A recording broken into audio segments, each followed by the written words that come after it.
taking the time to participate. For those who may be joining us for the first time, Lawversity is a learning platform focused on making legal education more practical, accessible, and engaging. And we aim to give students and young professionals opportunities to learn from experienced legal professionals and gain real world insights. All right, so before we start the session, I would like everyone to introduce themselves in the chat box. Please write down your names and exactly what you're doing right now.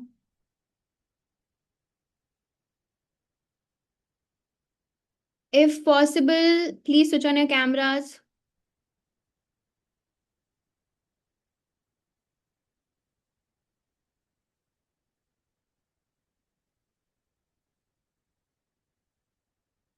Guys, everyone, please, I would request everyone to introduce themselves in the chat box.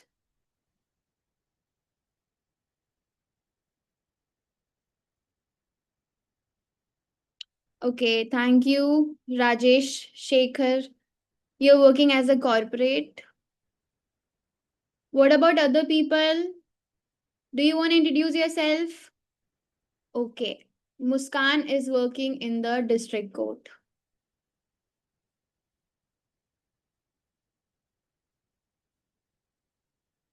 Okay. A very good evening.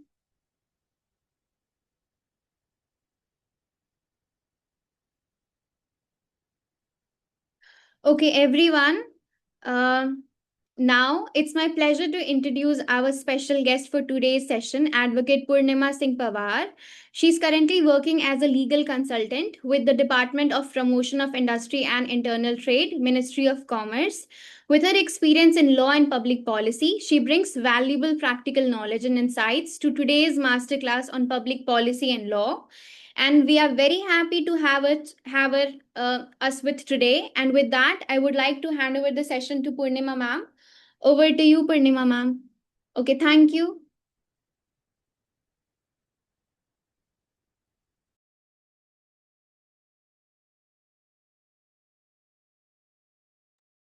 Ma'am, do you want to unmute yourself first? Yeah, thank you. All right. So, thank you so much for the introduction and good evening, everyone. We will start with a little more. Actually, I'll add on something on my introduction as I'm a lawyer and working as a consultant in Ministry of Commerce. That's correct. Also, I am a policy person and I am uh, like I work on different laws actually, like space laws and different areas of laws like IPR. And I have authored 4 books. So yes, we can correlate this and then go ahead. I have the expertise in public policies and of course the law. So we will connect it together. First of all, I will start with the one question like, what is public policy? Is it parliament, government, courts, regulators, bureaucrat, what? Like who makes the law? So I think who makes the law? That anyone wants to give the answer in the chat box or anywhere? Or they can speak. That would be better and easy for us. Anyone? Okay, no problem. So policy makes the law. Actually, policy helps us to make the law. How? Now the question comes how. So we will talk about the policy first. So basically, policy is a deliberate course of governmental action that design and to address a public problem, right? So first of all, we need to understand what is the problem. Then government reflects and prioritize the goals and social economic philosophy. Then we go to the roadmap to address that collective problem. Correct? Now we will go through how we will like address it, how we will make a roadmap. So we go and operate through legislation, schemes, budgets, administrative action, inactive, and regulations, right? So whenever we are talking about a policy, we ask what is the problem, what is the problem we are addressing to, and what does the state does and needs to act upon, then what will be the outcome, what we are wanting from the policy, right? So this is policy. Second, if we talk about the law, first of all, we will see the comparison, then we will talk separately. So now, if we talk about the law, Law gives the formal structure to governmental objective, and then it creates the rights, duties, and institution procedures. First of all, when we were talking about the policy, so policy is a government intent and direction, and law is binding legal framework. Whereas public policy identifies the what and why, but law provides the how. Correct. And then if we go to public policy again, it can be expressed by multiple instruments, but law enforces it and gives the rights and duties, creates the rights and duties. Public policy is focused, like the focus is on outcome and priorities, right? And law operates through legal institutions. Public policy may evolve with time, like condition change, evidence change, things change, problem change, but law remain with constitutional and statutory limits. It's same, it's intact. It comes with the amendments, but not very frequently. So this is the basic definition of public policy and the law. Now if we come again, so this is the example we can understand. Primarily policies are like India should. Purnima, I'm sorry to cut you in between. Can you share your screen right now? We are not able to see that. Oh, is it? Just a second. Yeah, please. Since then it was not showing. Yeah, I think it stopped in between. You can try once again. Now. Yeah, perfect. Visible now. We can Okay. continue. Thanks. Yeah, thank you. So when we talk about the law, so primary focus is like, for example, India should increase digital inclusion, right? And they have done. Recently, they have done the amendments, increase the digitalization, and the digital evidences are included in IPC and BNS now. So that's how it works. Like first, we need to understand the issue and the need, then we act upon it. So like law, for example, prohibited act creates a statutory penalty. That's a regulation. So they both are different in nature, but crucially independent. That we need to understand the gap. We have talked about the policy. Now, public policy in everyday governance. So we need policy everywhere. Every sector, every segment of our day-to-day life needs a policy. For example, there are different kind of policies: industrial policy, environmental policy, digital, education, competition, trade. So we talk about and deal in different issues in different area of policies and different areas of issue, we can say, to address that. Then it becomes the law, right? Like for example, environmental policy. So like polluter pay principle. So it started with some policy, and then the issue, and then the regulation, and it become the law after a lot of precedents of the Supreme Court of India. Like, so that's how it evolved with time. We will talk about the independence here. So I think the basics are clear, policy and the law. Now we will talk about the interdependence, which already in continuation. So policy without law lacks enforceability. That's correct. And law without policy takes socio-economic direction.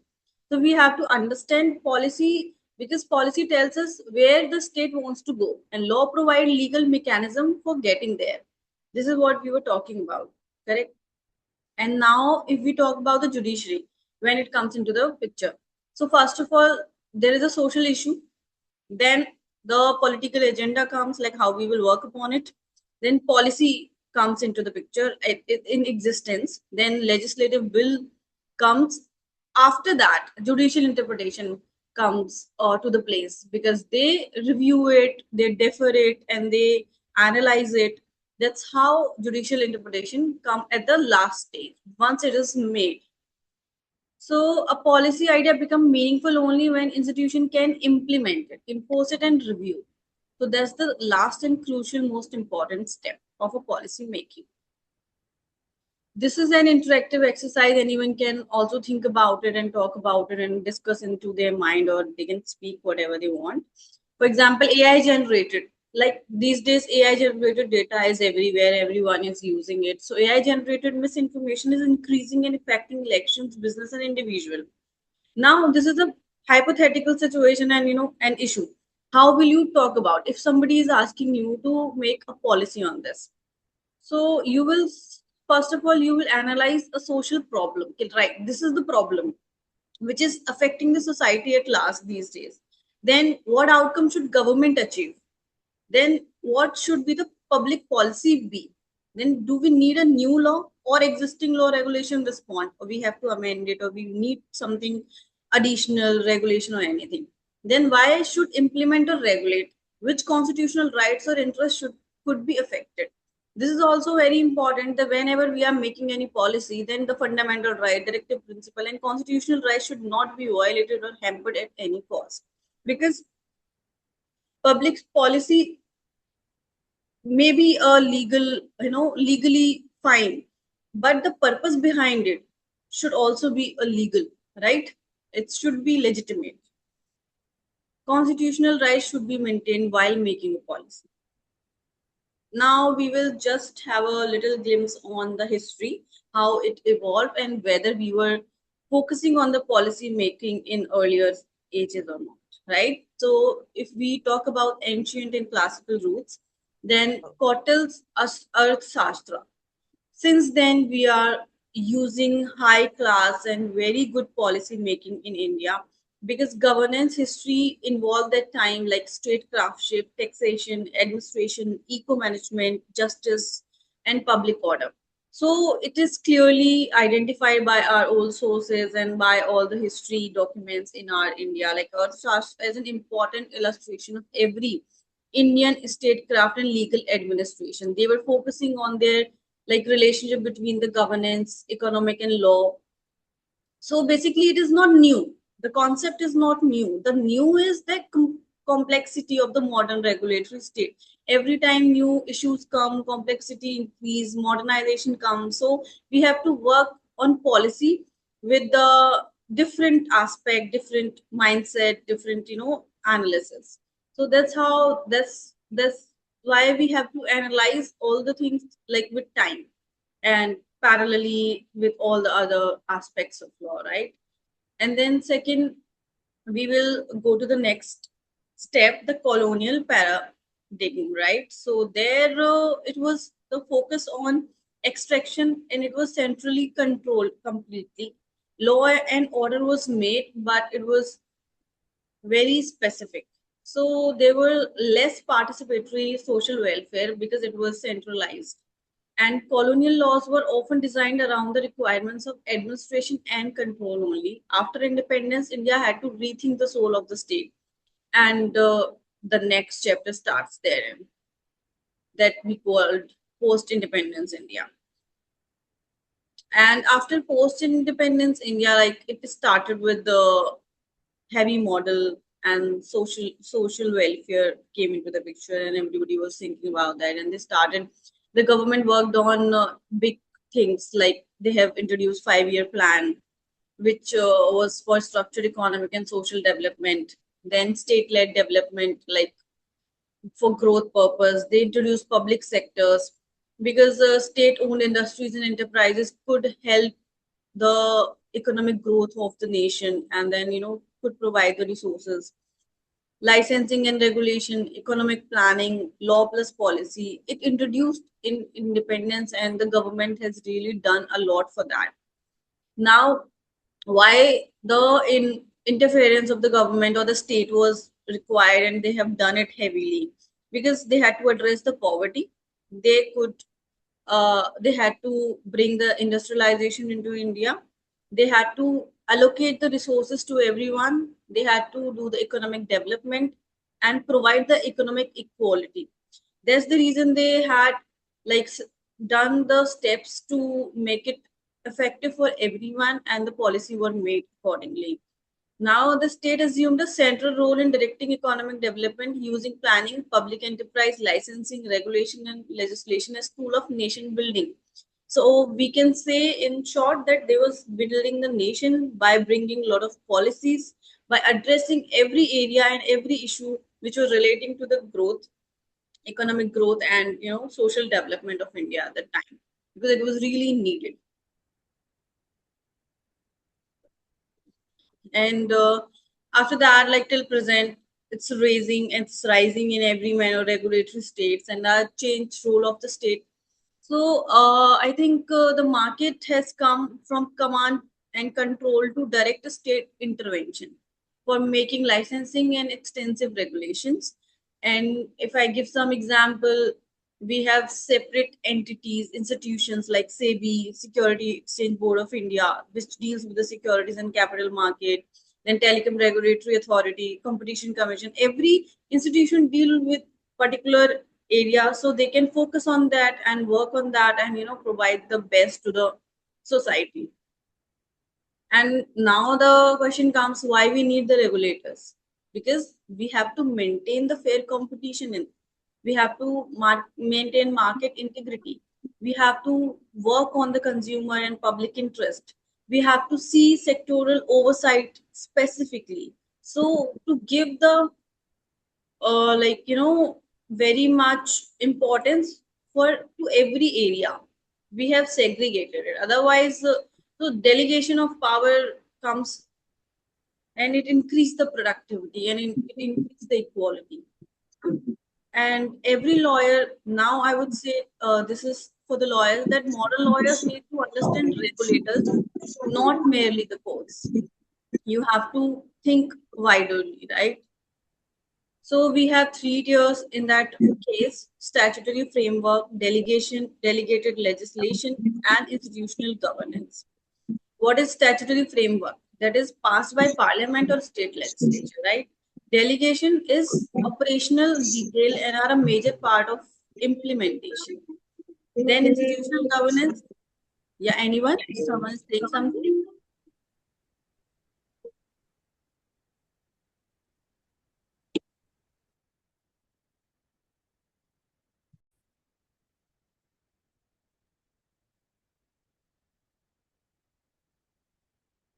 Ma'am, do you want to unmute yourself, please?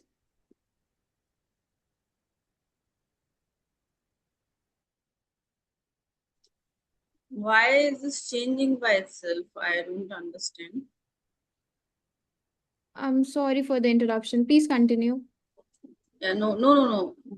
I was thinking about my settings only. Thank you for informing. So I think I was clear to hear the 3 tiers of the government who works for the social good.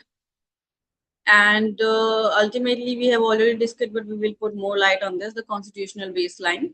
So fundamental rights, directive principles, constitutional questions. So these are the basis that has to be maintained while we are working on any policy, because public policy and legislation must operate within constitutional protection of rights. No policy could should violate the fundamental rights or directive against the directive principle policies. So we have to maintain and work them in a parallel manner, that they should not violate any of these constitutional baselines. And directive principle provide important constitutional guidance for social and economic governance. If we will follow that, we can cover everything actually, because that is the only purpose: social and economic governance and the growth. Now, a policy may have a legitimate objective, but the mean adopted must also be constitutionally sustainable. That I mentioned earlier, that it should be legitimate when we are making any policy. Now, where the role of lawyer comes, right? So, law does not begin with a bill or with its introduction in the parliament or legislation, but it brings with the thinking.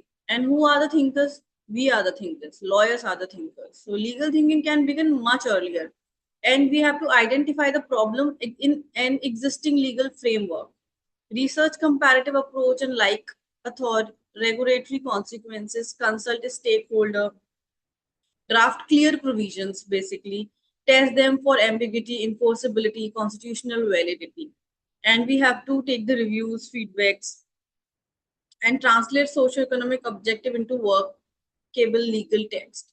So lawyer can work in their day-to-day life. They can think like that. They can think for a problem. They can come with the solution to the existing issues in society. So we have to think both ways as a lawyer and to the law, also the policies. Now, from policy objective to legal provisions, that's we will understand with the chart which we were talking about already, that what problem we are solving. Now, we were saying what is the problem. Okay, now we are talking like what are the problem that we are working upon, what we are solving, and who and what is covered under this, what is the scope. Then what must not happen if we come with this policy, who will implement it, who are the regulators of this institutions. Then what happen if the law is breached, and what remedy or appeal is available. We have to think all the aspects before making a policy, because ultimately it is going to be a law, because policy has to be enforceable by law, right? So these are the very important aspects whenever we are thinking or talking about it.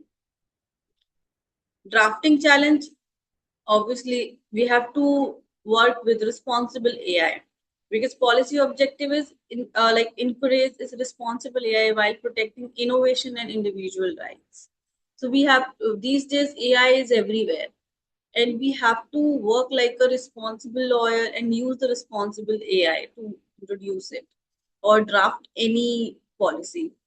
First of all, define the regulated activity, decide who bear the legal duty, identify protected rights, design and implementation, create proportionate, and you can just read this these lines. This all we have to comply with.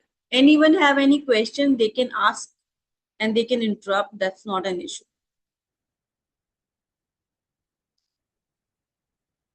Okay. The policy lawyer's mindset. This is the most focus point of today's lecture.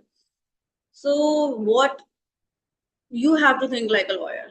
Don't ask only, like, you don't have to just ask what does the section say, what are the precedents, what is immediate legal position. You have to think more than this. You have to ask what problem is the rule playing to solve, who will be affected, will the solution work in practice, what are the economic, social, and constitutional consequences. Then only you can work on the policy.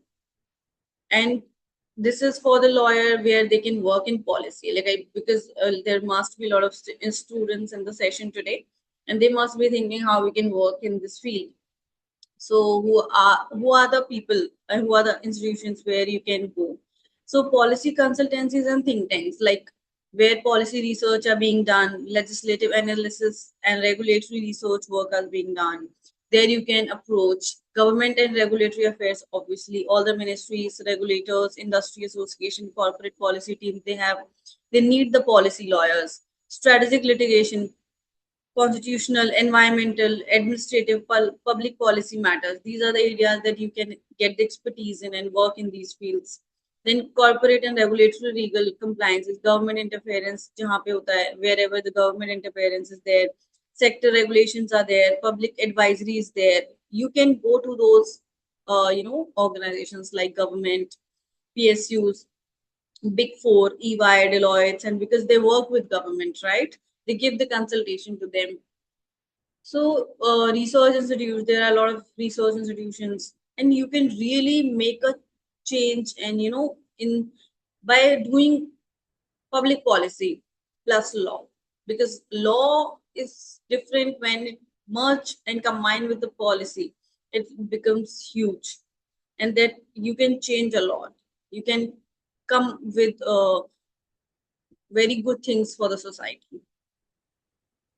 Now we what you have to work upon for become and reach that stage. You have to start with the legal research. You have to read the statutes, rules, regulation, notification, policy documents. It's very important, and the case laws. Then whatever policy documents you are reading, you have to analyze them.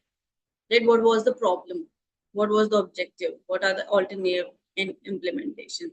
Constitutional thinking, you have to understand the rights, legislative competencies, and fairness. You have to maintain and you have to comply with the fundamental rights. Then data literacy, understand evidences and everything in that report. Then legal drafting, convert policy objective into precise and enforceable provision. Whenever you are reading any policy, you have to focus on these areas first, and then the interdisciplinary reading comes, like economic, political, technology, governance, jurisprudence, and then the communication. Like write clear policy notes. You have to make the legal opinions, consultation, reference, and brief. You have to read it, understand it, analyze. Then only you will understand how policy is being framed. So 5 questions for a lawyer. What is the problem? What evidence do we need or do we have? What objectives are we trying to achieve? What legal policy instrument is appropriate? Is the solution constitutional, appropriate, and workable? If you will talk about these 5 points, if you will analyze these 5 points, you will gonna be a great policy, person, and you can come up with a really good solution. So this is the message for the students, that do broader. Legal profession is much broader than the courtroom. You can work with the policy, you can enhance your skills, you can work with different ministries, regulators, corporates, think tanks, and law firms who work for policy, and you can help out the society for improvement in economic, technological, social, and institutional context.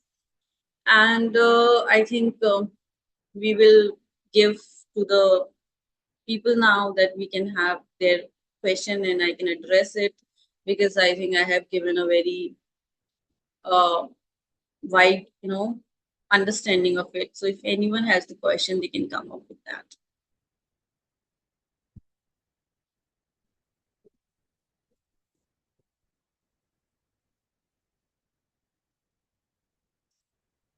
Does anyone have any question?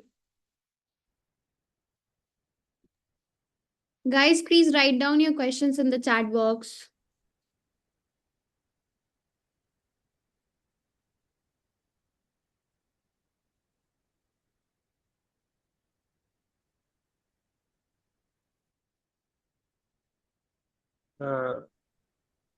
Good evening, ma'am. Good evening. Ma'am, Vishwendra Pratap Singh this side. Ma'am, Yes. I have a question that as in today current scenario, many inequalities prevail in society, just say economical, social, and other type of inequalities. Ma'am, whether a public policy or a law, which would you deem fit or which would you suggest will definitely work as a more instrument to you can say reduce these inequalities? Ma'am, we cannot definitely totally eliminate these inequalities, but which instrument do you feel fit, a good public policy or a good law to eliminate reduce these inequalities? Thank you for the question. See, we are working with interdependence of both, right? Public policy and law goes parallelly. If you are talking about inequality, it's dealt by fundamental rights itself, right? So we have to make such a policy which can enforceable by law and reduce the equality. So they go one by one. And if you're talking about there are a lot of inequalities, so in what sense you are saying? Because I think government is already working on it, and we are getting equal rights and protection in every areas. But few people may are not able to have it or access it because of the lack of knowledge or the awareness. That could be the case. Otherwise, if you will be more precise, I could give you the better answer. But for your this question, policy and law goes parallelly, and they have to be together to address any social issue.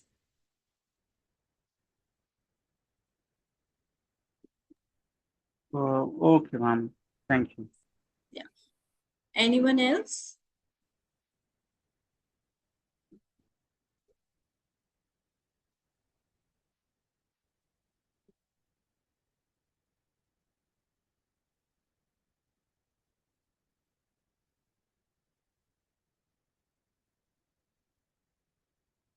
Does anyone have any question? And if you want anytime any guidance regarding this, you can use my LinkedIn by my name, and just drop your query on the chat box or the message. I will revert whenever I'll get the appropriate time, I will address the queries if anyone has and hesitate to ask here. Or if someone doesn't want to speak, they can leave the question here in chat box. Okay, everyone, if you have any questions, we have few more minutes left to conclude the session. Please ask the question. And the form for the certificates have been sent already.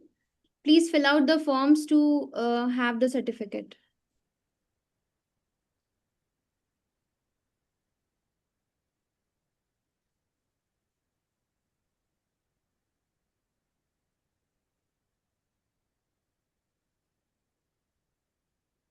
Okay. Yeah, it has been sent again. Please fill out the forms if you want the certificates. All right. We'll conclude the session. Thank you so much, ma'am, for coming and giving your valuable time. Thank you. Yeah, Thank it was you. lovely to have you here. Thank you so much.